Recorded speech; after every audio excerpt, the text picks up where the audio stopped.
자, 우리 하늘 말씀 함께 보실 텐데요. 누가복음 15장 1절부터 7절까지 말씀 우리 함께 보도록 하겠습니다. 누가복음 15장 1절부터 7절까지 말씀입니다. 우리 다 같이 한 목소리로 봉독하겠습니다. 시작. 모든 세리와 죄인들이 하나님 말씀을 들어 가까이 나오니 바리새인과 서기관들이 수군거려 이르되 이 사람이 죄인을 영접하고 음식을 같이 먹는다 하더라. 예수께서 그들에게 이 비유로 이르시되 너희 중에 어떤 사람이 양 100마리가 있는데 그 중에 하나를 잃으면 99마리를 들에 두고 그 잃은 것을 찾아내기까지 찾아다니지 아니하겠느냐. 또 찾아낸즉 즐거워 어깨에 메고 집에 와서 그 벗과 이웃을 불러 모으고 말하되 나와 함께 즐기자. 나의 잃은 양을 찾아내었노라 하리라. 내가 너에게 이르노니 이와 같이 죄인 한 사람이 회개하면 하늘에서는 회개할 것 없는 의인 99으로 말미암아 기뻐하는 것보다 더하리라. 아멘. 오늘 말씀의 제목은요, 인격자 하나님이십니다. 그래서 우리가 누군가 성숙한 인격이라고 얘기하는 그 인격의 하나님에 대해서 함께 이야기를 나누길 원합니다. 자, 우리 믿음의 선포 함께 하겠습니다. 믿음은 긍정적입니다. 믿음은 창조적입니다. 믿음은 소망적입니다. 나는 믿음의 사람입니다. 나는 주 안에서 행복합니다. 아멘. 이 아름다운 믿음의 역사가 있을 줄 믿습니다. 저는 여러분들과 함께 이 목자라는 의미에 대해서 함께 은혜를 나누기를 원합니다. 누가 신약의 예수님의 리더십을 세 가지로 정리했는데 이렇게 정리하더라고요. 첫 번째는 종의 리더십, 그래서 섬김의 리더십이라고 하기도 하고요. 두 번째는 청지기 리더십이라고 합니다. 세 번째는 목자 리더십입니다. 종의 섬기는 리더십이란 건 어떤 모습이냐면, 여러분 최후의 만찬 전에 예수님이 허리에 수건을 두르시고 제자들의 발을 씻기시면서 이렇게 이야기합니다. 내가 선생인데 너희들의 발을 씻긴 것처럼 너희도 서로 발을 씻겨라. 그러니까 섬김을 받는 자가 아니라 섬기는 자가 되어라 라고 얘기할 때 이 종의 리더십, 섬김의 리더십을 얘기하고요. 예수님이 십자가를 지고 그 고난의 길을 묵묵히 걸어가면서 하나님이 예수님에게 맡기신 모든 일을 감당할 때 그때 예수님의 청지기 리더십이 보여지고요. 그리고 예수님의 목자 리더십은 목자 없는 양처럼 이스라엘 백성들이 유리하며 힘들고 어려울 때 오병이어의 기적을 일으키시고, 또한 그 오병이의 기적을 일으키실 뿐만 아니라 그 사람들을 위해서 십자가에 친히 죽으심으로 말미암아 구원하시는 그 놀라운 은혜, 이게 바로 목자 리더십이라는 겁니다. 그 중에 이 목자 리더십에서 오늘 조금 이야기를 나누는데, 제가 지난주에 이찬수 목사님이 아마 2년 전일 거예요, 1만 성도 파송 운동으로 아마 29교회를 제가 개척했던 그 기억이 납니다. 아마 여러분 매체를 통해서 들으셨을 것 같은데, 그래서 29교회에 목회자들을 세우고, 뭐 거긴 부목사님들도 있고 새로 영입한 목사님을 통해서 29교회 9개의 교회를 개척해서 분립시켰는데요. 그때 분립시켰던 교회 중에 평촌 드림교회가 있더라고요. 이 교회 목사님이 부목사님이었는데, 그 분당 우리 교회 부목사님이었는데 두 번째 주, 그러니까 첫 번째 개척 예배를 하고 난 다음에 두 번째 설교하는 주에 말씀을 제가 들었으니까 2년 전에 설교죠. 이분이 이렇게 얘기하더라고요. 분립 개척을 해서 처음 예배를 드렸더니 사람들이 많이 왔답니다. 근데 어떤 사람이 왔냐면 가난한 성도들이 왔대요. 그러니까 교회를 다니지 않던 사람들이 많이 그 교회를 찾아오면서 목사님한테 이렇게 얘기하더랍니다. 목사님, 우리가 교회를 뭐 짧게는 1, 2년이지만 한 5, 6년 교회를 많이 찾아 돌아다녔습니다. 이 교회가 이제 새로 1만 성도 파송운동으로 이렇게 교회를 개척했으니까 정말 이 교회가, 우리가 지금 선택한 이 교회가 건강한 교회가 되었으면 좋겠습니다. 이렇게 얘기를 하더랍니다. 그래서 얼마나 마음에 부담이 되겠습니까? 이분이 19년 동안을 부목사만 하다가 이제 담임 목사가 된 거예요. 첫째 주는 어떻게 지나갔는데 이제 둘째 주 설교를 하려고 하니까 마음이 무겁더랍니다. 그리고 자기가 자기 인생을 한번 생각해 봤대요. 그게 뭐냐면, 자기가 부목사를 하던 19년 동안 두 주를 연속해서 설교했던 적이 없더랍니다. 할렐루야. 그러니까 부목사님이니까 한 번 땜빵은 한 적이 있어도 담임 목사님이 아니니까 두 주를 연거푸 설교한 적이 없는데 드디어 담임 목사가 되어서 두 번째 설교를 연거푸 해야 되는 겁니다. 하도 힘들고 마음이 두렵고 뭐 떨려 있는데 어느 성도님 한 분이 이렇게 권면을 하더랍니다. 우리 목사님, 이찬수 목사님에게 강하게 훈련을 잘 받았으니 설교를 잘 하실 겁니다. 화이팅. 부담되겠죠? 그러니까 이찬수 목사님 밑에서 있었으니까 설교 잘하실 줄 믿습니다. 화이팅 하는데 그 얘기를 들었는데 더 부담이 되더랍니다.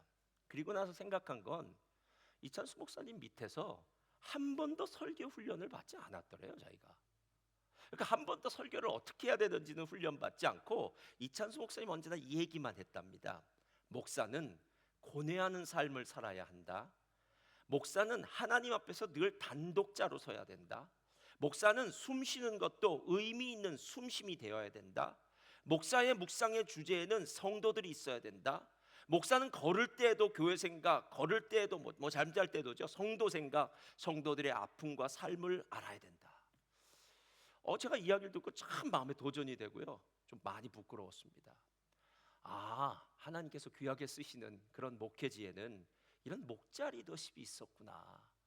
설교를 잘하거나 행정을 잘하거나 찬양을 잘하거나 요즘 컴퓨터를 잘하거나 이런 걸 잘하는 게 아니라 정말로 그 리더의 마음 가운데 예수님 같은 목자의 마음을 갖고 있었기 때문에 그 교회가 하나님의 은혜 가운데 큰 부흥이 있었고요, 건강한 교회로 세워졌구나라는 그런 생각이 들면서 도전도 받고 저도 마음 가운데 여러 가지 생각을 했던 적이 있습니다. 오늘 우리가 읽은 비유는 너무나도 잘 아는 잃어버린 양의 비유입니다. 오늘 이 말씀을 모르는 사람은 없습니다. 아마 이 중에 대부분의 사람들을 붙들고 오늘 이야기가 무슨 이야기를 하는지 알면 대부분 다 이야기할 것입니다. 어느 목자에게 양 100마리가 있었는데 그날 집에 돌아와 보니까 한 마리가 빕니다.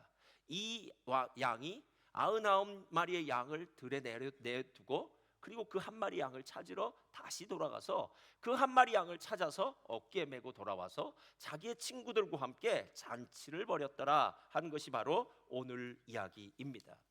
실제로 누가복음 15장에 나와 있는 이 비유는 우리가 3종 세트라고 하는데요, 잃어버린 양의 비유, 잃어버린 동전의 비유, 그리고 잃어버린 아들의 비유.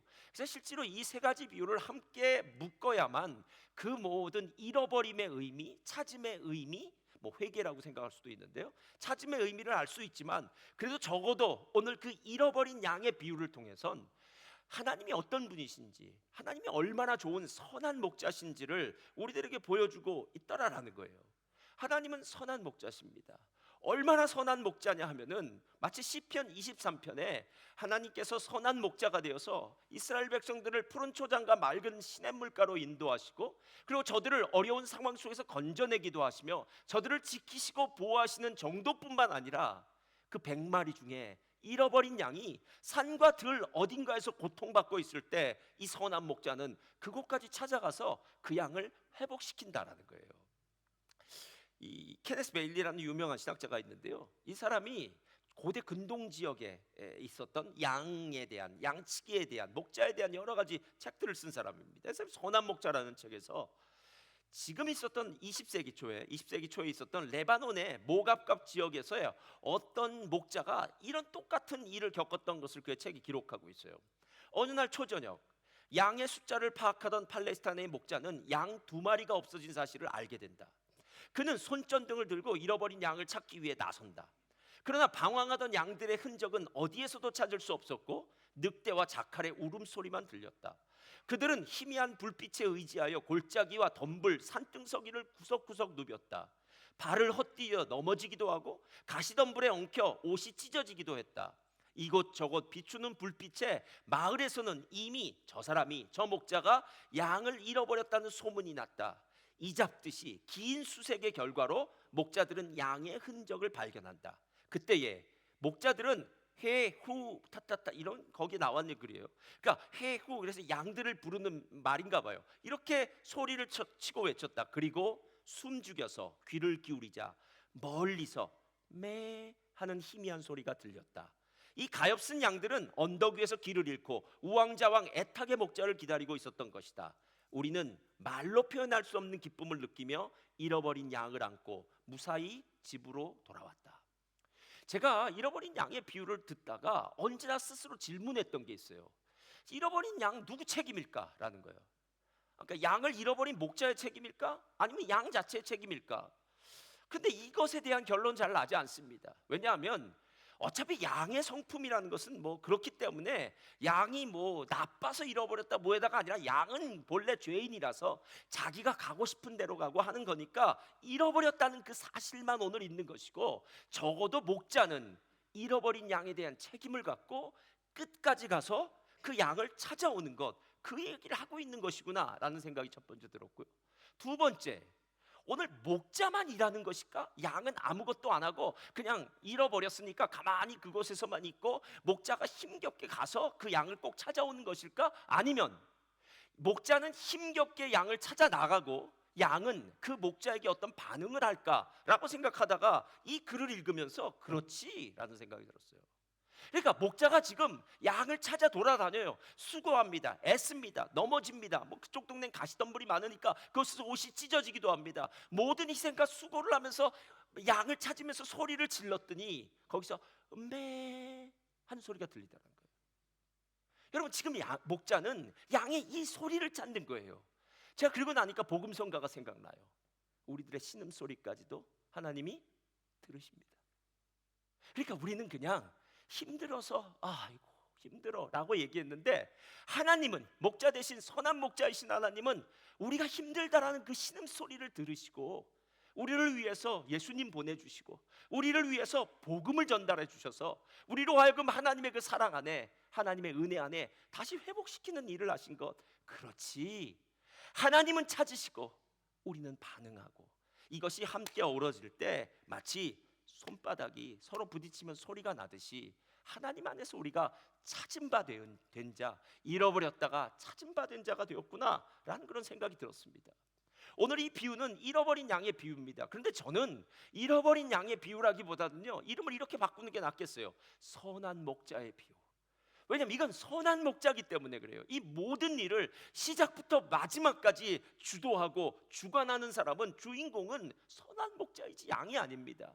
선한 목자가 어떻게 양을 찾았는지, 선한 목자가 어떻게 양을 만나게 되었는지, 그리고 선한 목자가 그 양을 어깨에 메고 어떻게 집으로 돌아왔는지, 선한 목자가 집에 돌아와서 어떻게 친구들과 함께 기쁨으로 잔치를 베푸는지. 그래서 오늘 제가 제목을 인격자 예수, 인격자 하나님이라고 지은 이유는 이 선한 목자의 인격적인 부분, 지정의, 이 세 가지 부분으로 오늘 우리에게 하고 싶은 말이 있겠구나라는 생각이 들었습니다. 첫째로 펴주세요.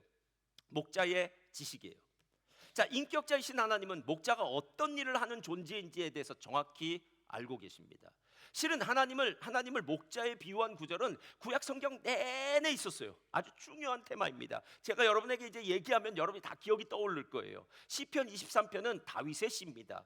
여호와는 나의 목자시니 내게 부족함이 없으리로다.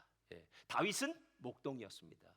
근데 다윗만 목동인 것이 아니에요. 아브라함도 목자였습니다. 이삭도 목자였습니다. 야곱도 목자였습니다. 실제로 야곱이 바로 앞에 섰을 때요, 뭐라고 이야기하냐면은 이렇게 얘기해요. 우리는 팔레스타인에 살고 있는, 저 가나안 땅에 살고 있는 목자였습니다. 그런데 그 땅에 기근이 들어서 양을 칠 데가 없어서 여기까지 왔습니다. 이렇게 얘기하는 거예요. 그리고 그들은 양을 치기 때문에 고센이라는 땅에서 따로 구별되어서 사는 일, 그들은 다 목자 출신입니다. 여러분, 모세도 목자였다는 거 아십니까? 40년 동안 장인이었던, 이드로의 양을 쳤던 목자 출신입니다. 그래서 이들은 모두 목자가 어떤 존재인지, 어떤 일을 해야 되는지 정확히 알고 있었다는 거예요. 근데 그 중에서 제가 제일 마음에 와닿는 건요, 언제나 야곱이에요. 야곱. 왜냐하면 야곱이 자기 외삼촌 라반의 집에 있을 때 양치다가 거부가 됩니다. 그래서 저는 야곱이 도대체 어떻게 돼서 거부가 될 수 있을까? 양을 잘 쳤을까? 요즘으로 얘기한다면 목축을 잘한 거죠. 어떻게 해서 거부가 될 수 있었을까라고 생각하다가 발견해낸 것이 창세기 33장 13절이에요. 다 같이 읽겠습니다. 시작. 야곱이 그에게 이르되 내 주도 아시거니와 자식들은 연약하고 내게 있는 양떼와 소가 새끼를 데리고 있은즉 하루만 지나쳐도 몰면 모든 떼가 죽으리니. 자, 이게 무슨 얘기냐 하면은 이제 야곱이 밧단 아람에서 가나안으로 돌아오는데, 이제 형 에서가 300명의 군사를 이끌고 지금 자기를 맞으러 온다는 거예요. 그래서 야복강가에서요, 두렵고 떨림으로 밤새 천사와 씨름하다가 하나님으로부터 이름을 받습니다. 이스라엘. 자, 이스라엘의 이름의 뜻은 하나님과 겨루어서 싸워서 이겼다는 뜻이에요.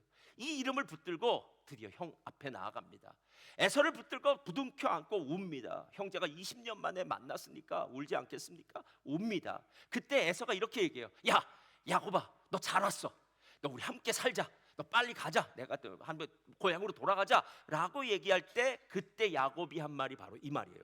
형님, 제가 형님과 함께 지금 막 가고 싶은데 제가 지금 함께 있는 제 양과 소가 새끼를 데리고 있어서 하루만 지나치게 몰면은, 하루만 무리를 하게 되면은 모든 떼가 죽을 수 있습니다. 데미지를 입을 수 있습니다라고 얘기해요. 여러분, 목자로서 정말 성공할 수 있었던 이유가 뭔지 아십니까? 그는 양들의 성품, 습성, 이 모든 것들을 알고 있었고요. 어떻게 양을 쳐야 되는지 정확히 알고 있었어요.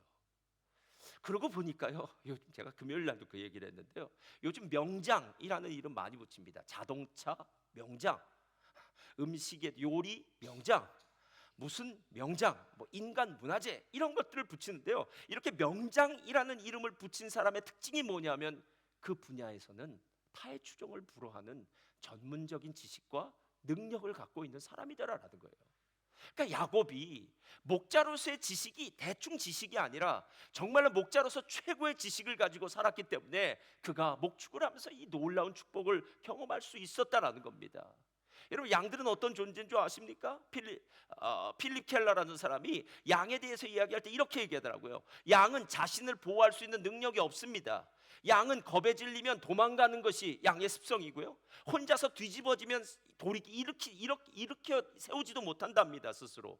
양은 그냥 놔두면 독초를 먹거나 더러운 물을 마셔서 병이 걸리기 쉽고, 또 양은 고집이 세서 자기가 가던 길로만 가고 먹던 풀로만 먹는다고 합니다.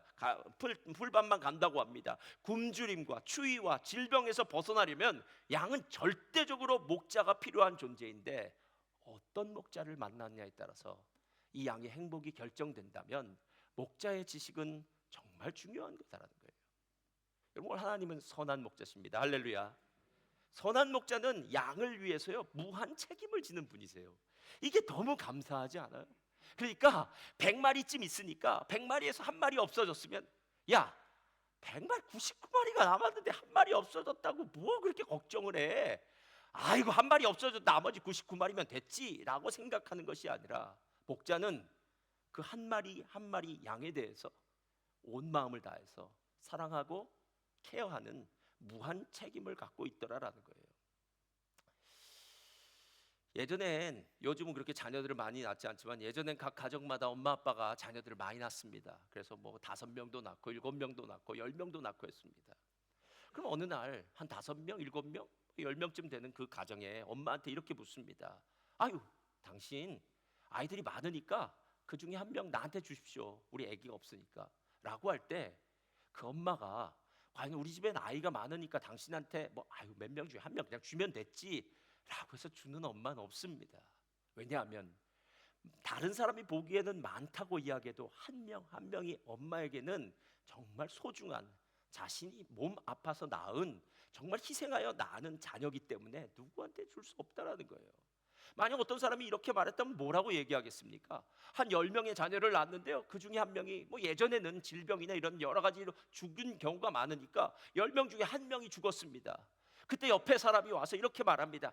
아이고, 남아있는 아이들 많은데 한 명 죽었다고 뭐 그렇게 슬퍼해? 나머지 9명 있으니까 슬퍼하지 마라 라고 얘기할 때 그게 진짜 그 엄마에게 위로가 되겠느냐라는 거예요.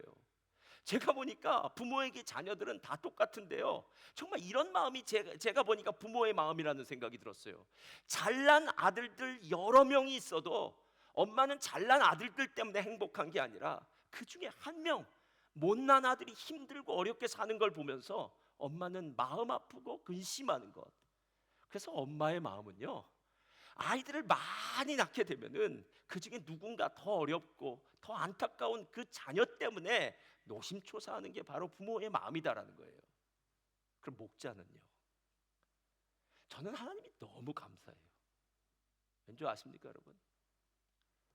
저와 여러분은 다 어쩌면 세상에 있을 때 잃어버린 한 마리의 양이었는지 몰라요. 다 각자가.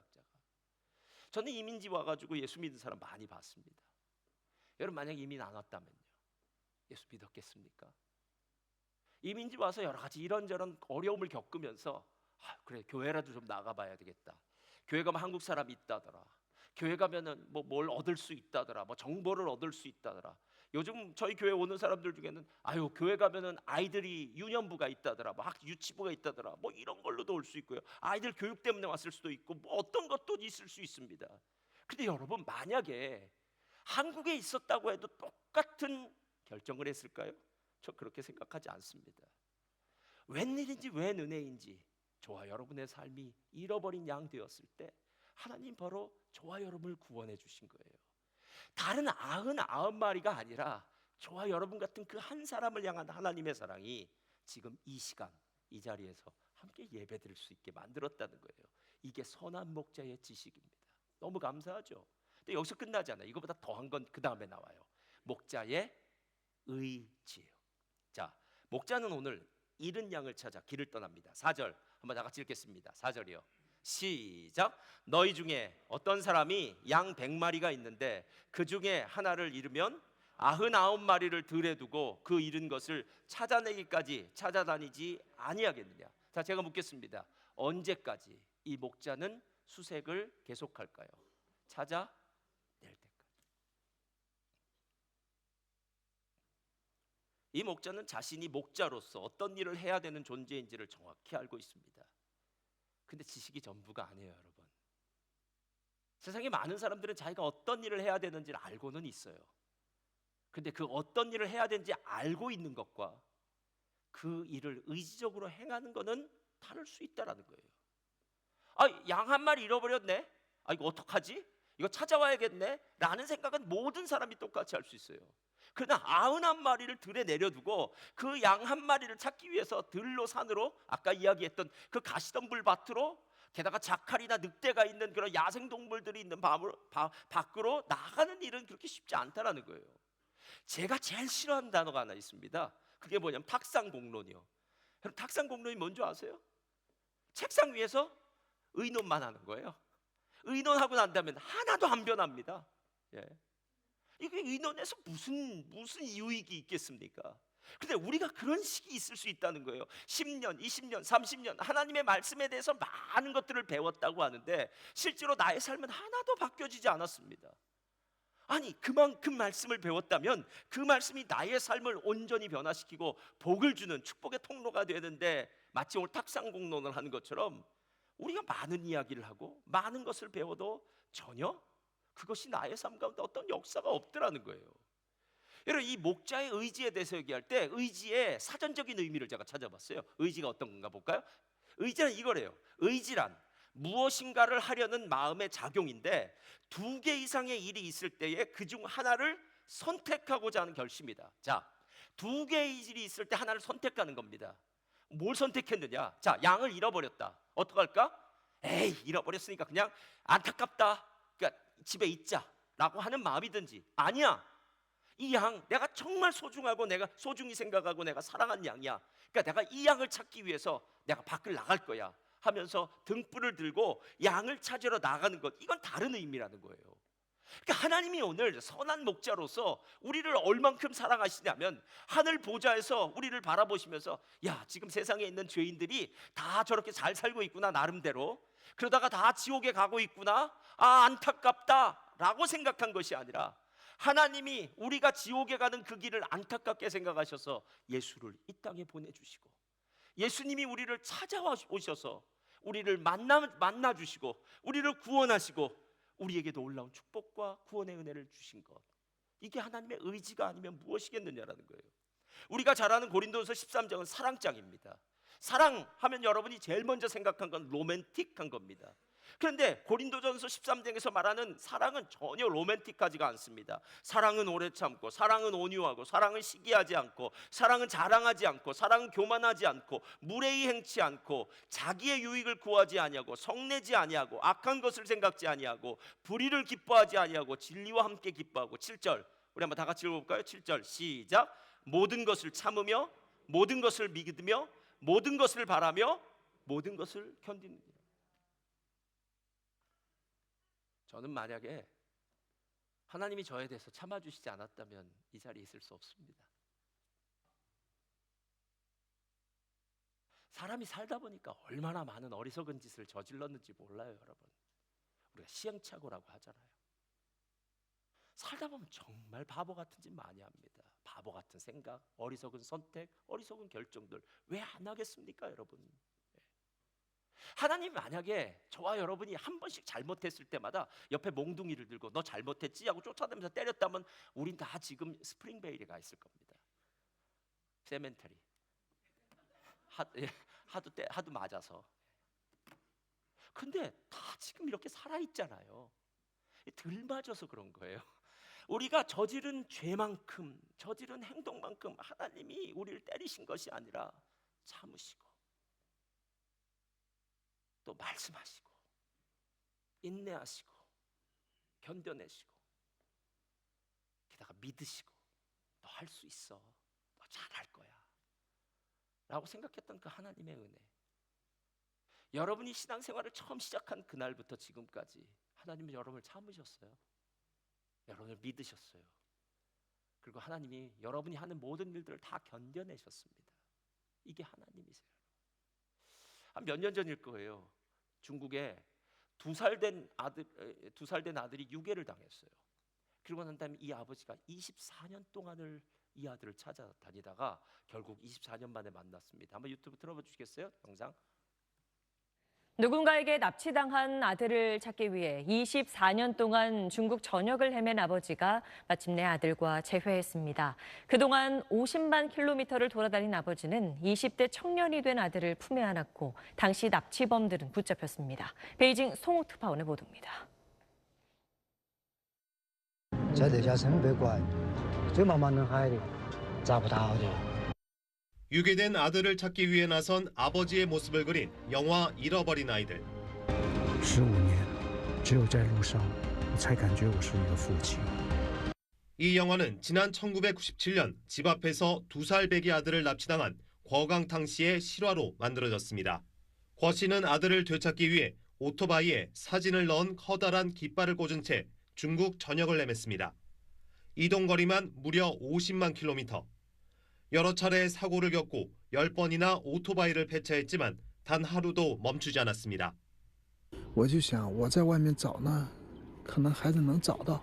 我要是在家里呢，就是人贩子，他不会给我送回来。 다른 실종 아동 가정까지 돕던 궈 씨에게 최근 아들의 단서를 찾았다는 소식이 전달됐고 DNA 확인을 거쳐 24년 만에 장성한 아들을 다시 품에 안았습니다. 克服与长大后差别较大的障碍，突破技术壁垒，运用最新比对查找手段，成功在河南发现疑似国新镇的线索。 중국 공안 당국은 궈 씨의 아들을 납치해 허난성에서 팔아넘긴 남녀 용의자 2명도 체포했습니다. 중국의 심각한 사회 문제인 아동 납치 사건에 대해 올 초부터 대대적인 수사에 나선 당국은 지금까지 2,600여 명의 실종 아동을 찾았다고 밝혔습니다. 베이징에서 SBS 송욱입니다.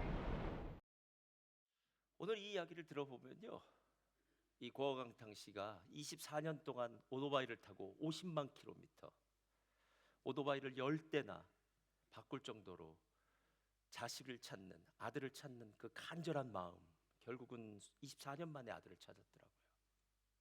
자, 우리 하나님 어떤 분이실까요? 우리 하나님은 저와 여러분을 찾기 위해서 독생자 예수 그리스도를 이 땅에 보내시고 저와 여러분을 위해 십자가에 죽게 하시고 그 예수 그리스도의 피값으로 우리를 사셔서 지금 저와 여러분이 이 자리에 있게 된다라는 거예요. 가끔 다른 사람과 나의 인생을 비교하면서 왜 하나님 다른 사람은 잘 사는데 내 인생은 이렇게 힘듭니까? 라고 아니 여러분, 그건 비교의 대상이 되지 않습니다. 저는 주일날 이 자리에 앉아 있다는 것만으로도 감사해요. 내가 하나님을 안다는 것만으로도 감사하고 내 인생 가운데 하나님을 통해서 구원받음, 하나님을 아버지로 부를 수 있고 하나님의 백성이 되었다는 것 그 자체가 하나님이 어떤 희생으로 우리를 위해서 희생하셨는지에 대한 대가, 열매, 결과라는 거예요, 여러분.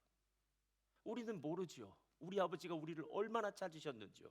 그러나 우리 아버지 하나님은 저와 여러분을 찾기 위해서 온 산과 들을 헤매시고 끝까지 우리를 찾을 때까지 찾아 나서는 그 희생의 길을 포기하지 않으셨더라는 거예요. 근데 오늘 선한 목자는 여기서 끝나지 않아요. 세 번째가 있어요. 다 같이 읽겠습니다. 시작.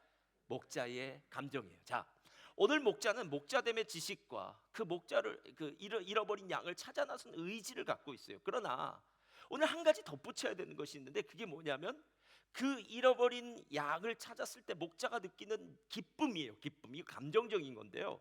인격자이신 하나님은 우리가 느끼는 것과 똑같이 느껴요. 하나님은 하나님이 인격을 갖고 계시다. 인격자시다라고 얘기한 건 하나님은 기뻐하시기도 하고요. 하나님 웃기도 하시고요. 울기도 하시고요. 어떤 일은 후회하기도 하시고요. 어떤 일은 분노하기도 하시고요. 하나님은 정말 감정적인 측면이 있는 분이에요. 그래서 이 하나님이 창세기 1장에 천지를 창조하시고 난 후에 이렇게 말씀하세요. 하나님이 보시기에 좋았더라. 그러니까 하나님이 보시기에 좋았더라라는 이 말의 의미 속에는 하나님이 지금 이 만들어 놓은 창조물들을 보면서 마음에 기쁨이 있었다라는 거예요. 게다가 마지막 여섯 번째 날 사람을 창조하시고 난 다음에는 보시기에 심히 좋았더라고 얘기해요. 여러분, 하나님이 우리를 보시면서 어떤 말을 했냐면, 야, 걸작품이다. 완벽해. 내가 만들어 놓은 이 피조물 중에 사람만큼, 인간만큼 완벽한 피조물은 없어. 어쩌면 하나님이 천지를 창조하시면서 하나님의 이 감정적인 측면을 그 안에 넣으신 것은 따뜻한 세상으로, 삭막하지 않은 따뜻한 세상으로 하나님이 창조하신, 그래서 이 세상에 사는 사람들이 이 세상을 살만한 맛이 나는 거예요. 세상을 사는 게 각박하다고 이야기하지만 그 안에 따뜻한 이야기들이 있어요. 그리고 정말 그 안에 마음이 뜨거워지고 은혜가 있고 기쁨이 있는 그런 일들이 있더라라는 거예요. 가끔 집사람들 중에 저한테 사진을 보여주시는 분들이 있습니다. 우리 교회 보면은 뭐 건축을 하셔서 카펜터를 하시는 분들, 뭐 돌일을 하시는 분들, 타일 하시는 분들, 뭐 핸디맨들도 계시고 하는데요. 이분들이 자기가 일을 완성하고 난 다음에, 완성된 일을 한 다음에 그걸 이제 핸드폰에다가 사진으로 저장해요. 그래서 그걸 저한테 보여주셨어요. 근데 하나씩 보면, 야, 정말 대단합니다. 어떻게 이런 일들을 하셨어요? 타일 하신 분들 보니까 예술이에요. 예술. 할렐루야. 예, 예술, 타일 예술. 또 뭐 카펜터도 예술이에요. 다 예술이에요. 근데 그분들이 저에게 그 사진들을 보여줄 때 얼굴 속에 어떤 모습이 보이는지 아세요? 먼저 웃어요.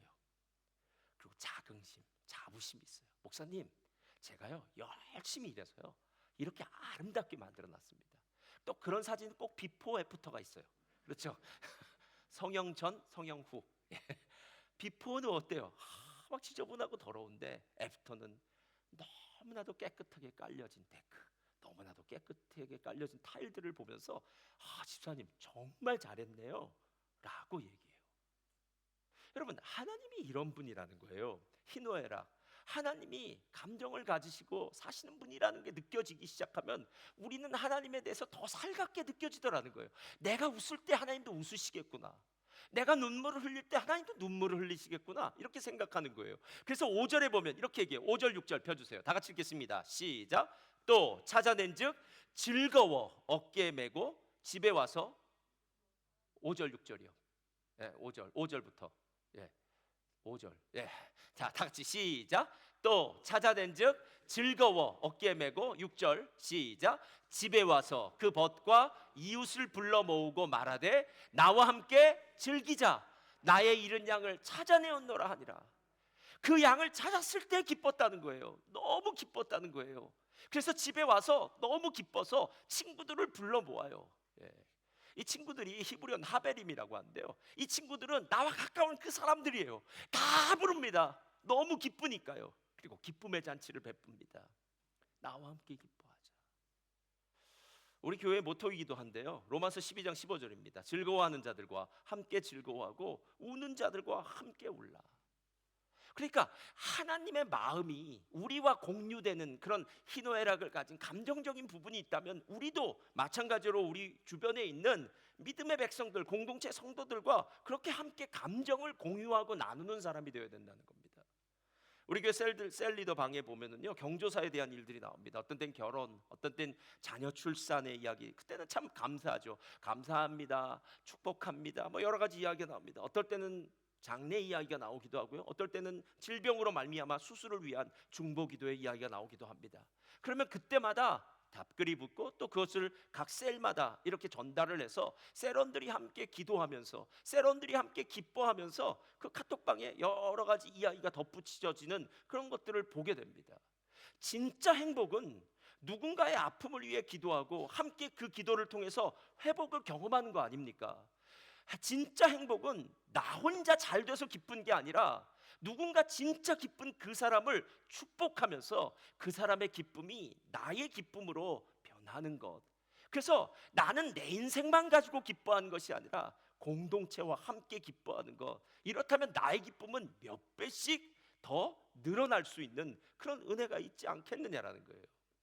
오늘 먼저 죄인을 찾으러 이 땅에 오신 예수님의 마음, 그 마음 무슨 마음입니까? 우리를 불쌍히 여기신 거겠죠. 그럼 죄인을 찾으신 예수님의 마음은 어떤 마음입니까? 기쁜 거죠. 행복한 거죠. 근데 거기서 안 그치더라는 거예요. 그 기쁜 예수님의 마음이 어떻게 변하냐면, 야, 우리 다 같이 한번 모여보자. 그리고 우리 잔치를 베풀어 보자. 내가 지금 너무 기쁜데 내 이 기쁜 마음을 너희들도 함께 누렸으면 좋겠어 라고 얘기하는 거예요. 저희 교회에 새로 오신 어느 분이 저한테 이렇게 얘기하더라고요. 목사님, 멜번 순복음교회가 다른 교회와 뭐가 다른지 아세요? 이렇게 묻더라고요. 그래서 뭐가 다른데요? 라고 물었더니 이분이 이렇게 대답해요. 멜번 순복음교회는 새로 들어온 분들을 셀이 정말 환영해 줍니다 이러더라고요. 딴 데는 안 하나 봐요. 그래서 어떻게 했냐 했더니 셀 리더가 환영해 주고 셀원들도 왕따 안 시킨다는 겁니다. 할렐루야. 새로 왔다고. 그러고 나서 보니까 셀 리더님들이 너무 귀해요. 새로운 사람들이 정말 크게 웜 웰컴이죠. 두 손 두 팔을 벌리고 그들을 맞아주고 함께 이야기를 나누다 보니까 이전에 가졌던 여러 가지 삶의 고통들, 상처들, 어쩌면 그것이 교회에 대한, 사람에 대한 뭐 어떤 것도 될 수 있겠죠. 그러나 그런 것들이 셀에서 이렇게 하나씩 풀어진다고 얘기하면서 이 얘기 들을 때 정말 감사하고 행복하더라고요. 만약에 예수님이 잃어버린 양을 찾은 그 기쁨을 함께 나누지 않는다면, 예수님만 혼자 기뻐한다면 정말 힘들 것 같아요. 예수님이 그 기쁨을 공동체와 함께 누렸기 때문에 우리도 우리의 기쁨을 공동체와 함께 누릴 수 있고, 그 공동체와 함께 누리기 때문에 우리가 사는 이 세상이 따뜻한 세상이 되고 살만한 세상이 되고 좋다라는 생각이 든다라는 겁니다. 오늘 점심은 짜장입니다. 짜장을 먹으면서 또 기쁨의 잔치를 벌일 텐데요. 찬티 옆으로 나와주시고요. 오늘 이야기는 선한 목자 되신 예수님에 대한 이야기예요. 두 가지만 기억하시고 가면 됩니다. 그분은 당신이 목자임을 알았을 뿐만 아니라 의지를 가지고 잃어버린 양을 찾으러 나갔다는 거. 그리고 그분은 잃어버린 양을 찾아오시면서 기뻐했다는 거. 그래서 우리 주변에 정말 아직도 하나님의 은혜를 모르는 사람들이 있다면요, 저와 여러분이 할 일은 예수님 만나게 하는 것이고 선한 목자 만나게 하는 것입니다. 부디 오늘 이 말씀이 저와 여러분의 인생에 큰 은혜가 되시기를 주님의 이름으로 축원드립니다.